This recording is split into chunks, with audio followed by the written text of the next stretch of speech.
लोहा खंडार विधानसभा क्षेत्र से एक गरिमाए और ऐतिहासिक कार्यक्रम की खबर सामने आ रही है। लोक नेते आदरणीय गोपीनाथ जी मुंडे की पूर्णाकृति प्रतिमा और कृति भवन के अनावरण का भव्य कार्यक्रम उत्साह और सम्मान के साथ संपन्न हुआ। इस कार्यक्रम में महाराष्ट्र राज्य के पर्यावरण एवं जलवायु परिवर्तन संरक्षण मंत्री और वरिष्ठ मंत्री पंकजाताई मुंडे प्रमुख रूप से उपस्थित रही। उनके साथ पूर्व सांसद सुधाकर श्रृंगारे, विधायक तुषार राठौड़, शंकर धोंडगे, रोहिदास चौहान, मुक्तेश्वर धोंडगे और प्रणीता ताई देवरे की भी विशेष उपस्थिति रही। कार्यक्रम का संपूर्ण नियोजन चंद्रसेन पाटिल चूरनर और माड़ाकोड़ी ग्राम के सरपंच द्वारा किया गया, जिन्होंने आयोजन को सफल बनाने के लिए महत्वपूर्ण भूमिका निभाई। कार्यक्रम के दौरान सुरक्षा व्यवस्था के लिए व्यापक बंदोबस्त तैनात किया गया था। लोहा खंडार की उपविभागीय पुलिस अधिकारी अश्विनी जगताप मैडम के मार्गदर्शन में माड़ाकोड़ी पुलिस थाने के पुलिस निरीक्षक जगदीश मुड़िक, उस्मान नगर पुलिस थाने के पुलिस निरीक्षक नील पत्रेवार और लोहा पुलिस स्टेशन के पुलिस निरीक्षक नागनाथ आयलाने द्वारा कड़ा सुरक्षा बंदोबस्त रखा गया। ये पूरा कार्यक्रम शांतिपूर्ण और अनुशासित माहौल में संपन्न हुआ, जहां बड़ी संख्या में नागरिकों और कार्यकर्ताओं की उपस्थिति देखी गई। लोहा खंडार से प्रतिनिधि उत्तम हंकारे की लोक पुकार न्यूज के लिए ये थी एक खास रिपोर्ट।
पार पडलं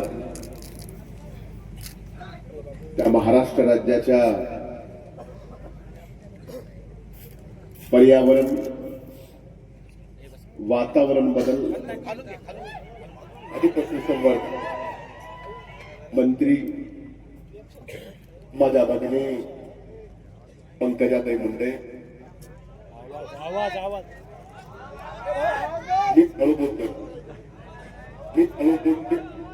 आवाज याचा लय मोठा मी हळू बोलेल जरा दम काढा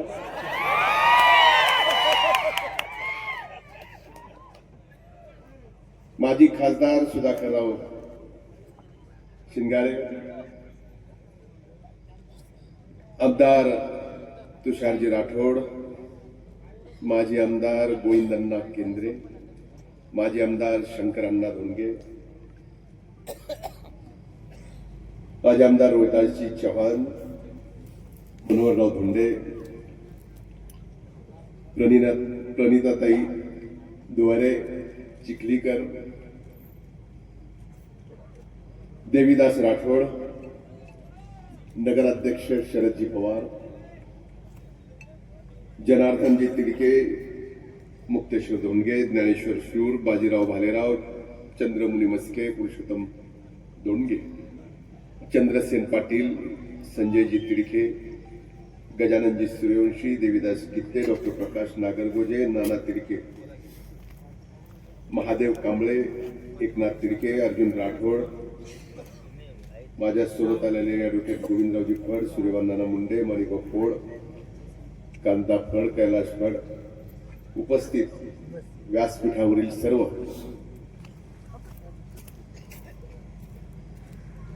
सुरनरजी आहेत व्यासपीठावर सर्व मान्यवर, अनेकांची नावं विसरली त्यांची क्षमा मागून आजच्या या सोहळ्याला इथं उपस्थित माझ्या माता भगिनी, वडीलधारी मंडळी, माझ्या तरुण भावांनो आणि पत्रकार मित्रांनो,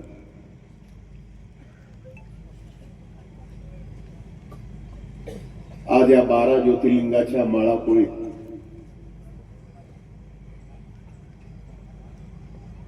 परळीचा एका ज्योतिर्लिंगाचा सेवेकरी माळापोळीकरांचे मनापासून आभार मानायला आलो आहे.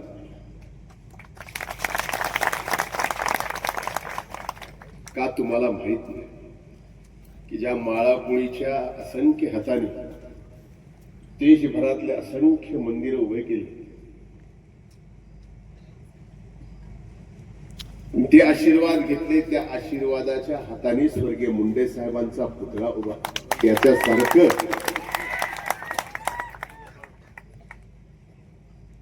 पुण्य आमच्या दोघांच्या नशिबी दुसरं कुठं.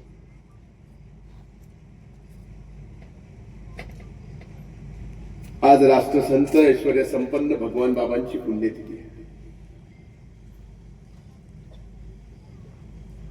मी बाबांच्या चरणी नतमस्तक होतो आणि आज खऱ्या अर्थानं क्षणाक्षराची स्वर्गीय मुंडे साहेबांच्या संघर्षाची आठवण आपण सर्वांनी करू.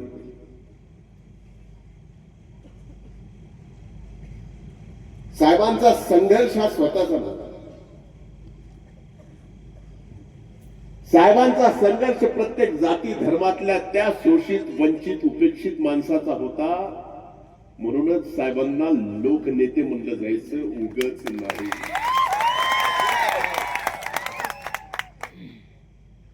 मग संघर्ष सोयऱ्यासोबत करावा लागला तरी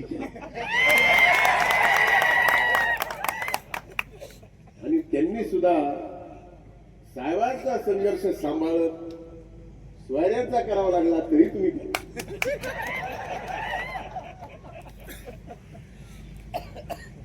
ही भगवंताची कुठेतरी प्रामाणिकपणानं तुम्ही म्हणलात इच्छा होती की या पुतळ्याचं अनावरण ताईंच्या हाताने माझ्या उपस्थितीत होतं. मी आज जास्त काय बोलणार नाही.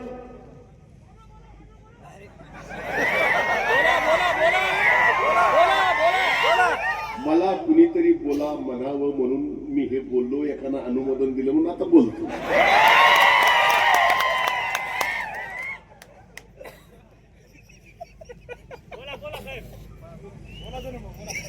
असंख्य लोकांच्या संघर्षाचं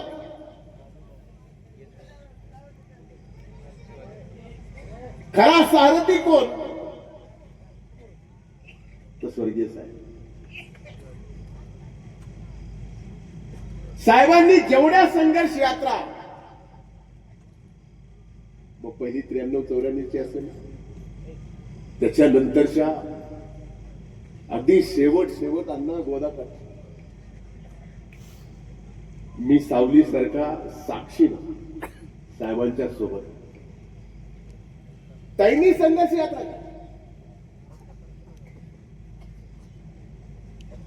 आणि माझ्या नशिबाला सुद्धा विरोधी पक्ष नेता असताना 5 संघर्ष सत्र 5दा करावा लागला राजा.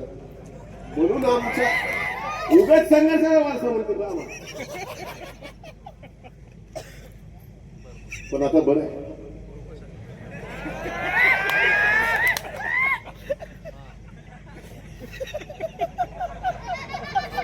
ताई मंत्री आहेत,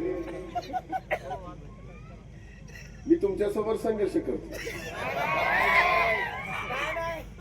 काही म्हणल्या असं केल्यामुळे संघर्ष करावा लागतो, एखाद्याचा कोणाचा बळी गेल्याशिवाय.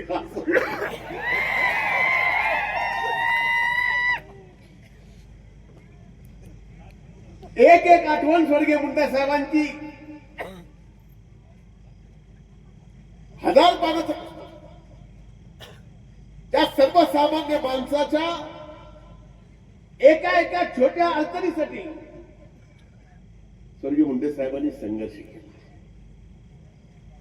संघर्ष करत एका वंचित मधल्या किंचित समाजातल्या सामान्य माणसासाठी संघर्ष करून स्वर्गीय मुंडे साहेबांनी देशाच्या सार्वभौम सभागृहाच्या मंत्रिमंडळात मंत्री म्हणून उगाच नाही, हे साधं काम. आणि आज तुम्ही हे सगळं जे जिवंत ठेवलंय, हे आमच्या दोघांच्या संघर्षामुळे नाही. तुम्ही साहेबांचा हा संघर्ष अशा पूर्णकृती पुतळा आणि भवन उभं करून आम्हाला सुद्धा वारंवार दोघाला आठवण करून देतात की तुम्हाला इकडं तिकडं बघून जमणार नाही. जे साहेबांनी संघर्ष सामान्यातल्या सामान्य माणसासाठी केला ते आम्हा दोघाला सुद्धा करावा लागेल. यासाठी ते पूर्ण हे बघा, मला कोळीवर किती आतोनात स्वर्गीय साहेबांचं प्रेम होतं मी सांगायची गरज नाही. शंकरांमध्ये तर अनेक म्हणजे झोनबंदीच्या आंदोलनातलं उदाहरण दिलं, झोनबंदीचं उदाहरण शंकरांनी दिलं, दारूबंदीचं उदाहरण होईनांनी दिलं.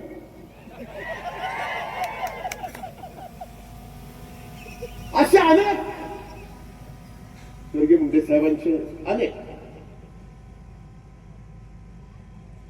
आणि या माळा पोळीवर जेवढं परळीवर प्रेम स्वर्गीय मुंडे साहेबांचं तेवढंच माळापोळीवर होतं आणि तेवढंच माळापोळीकरांचं सुद्धा प्रेम स्वर्गीय मुंडे साहेबांवर होतं. कधी शब्द तुम्हाला ज्या ज्या वेळेस ज्याला ज्याला मदत करायची स्वर्गीय मुंडे साहेबांनी सांगितली त्याला त्याला तुम्ही आशीर्वाद दिला आणि त्यो आमदार तुम्ही पण दिला ना.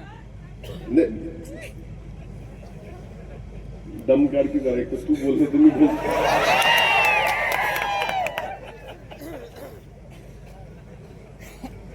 मला 2004चं उदाहरण आठवतं,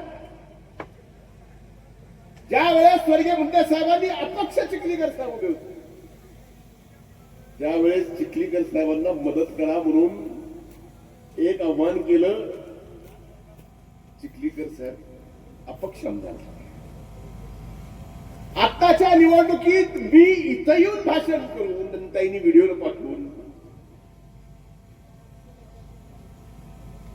आव्हान केलं. आमचं सुद्धा तुम्ही ऐकलं. चिखलीकरांना पुन्हा आमदार केलं. मी प्रणिता ताईंना म्हणलं आज आमदार साहेब कुठे आहेत, ते म्हणले मुंबईत आहे. म्हणलं मग ठीक आहे. पण आज एवढ्या मोठ्या आपल्या या आत्मीयतेच्या कार्यक्रमात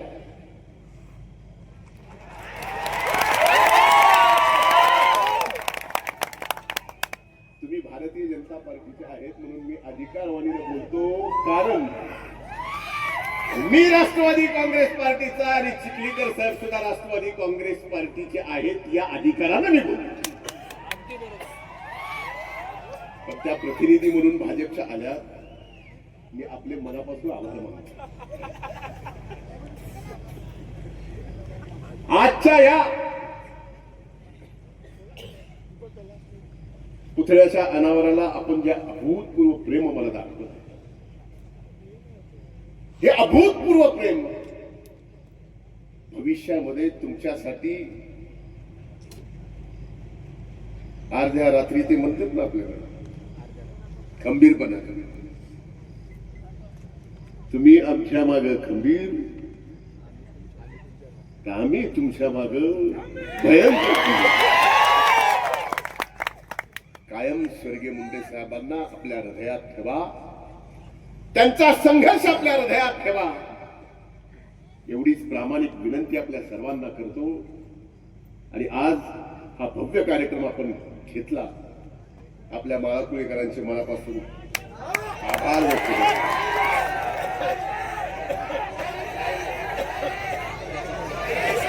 तुम्हाला माहीतच नाही माझं कुठं शायरी म्हणायची कुठं नाही म्हणायची एवढी अक्कल मला दिलेली. हे कार्यक्रम कुठला काय नाही तर काय शायरी म्हणजे मैफिल बसली कार्यक्रम वेगळा आहे. सभा बिभा कुठं काय असलं तर जे आपला भावनेचा कार्यक्रम, भावनिक कार्यक्रम हे आपल्या हृदयाशी जुडलेला, आपल्या लोकनेत्याचा. त्यामुळे जिथं जे बोलायचं तिथं बोलतो, जिथं शायरी बोलणार आहे त्यावेळेस तुला तिथं नक्कीच बोलून घेतो. खूप खूप धन्यवाद. जय हिंद, जय महाराष्ट्र. मुंडे साहेब तुम हमारे हो.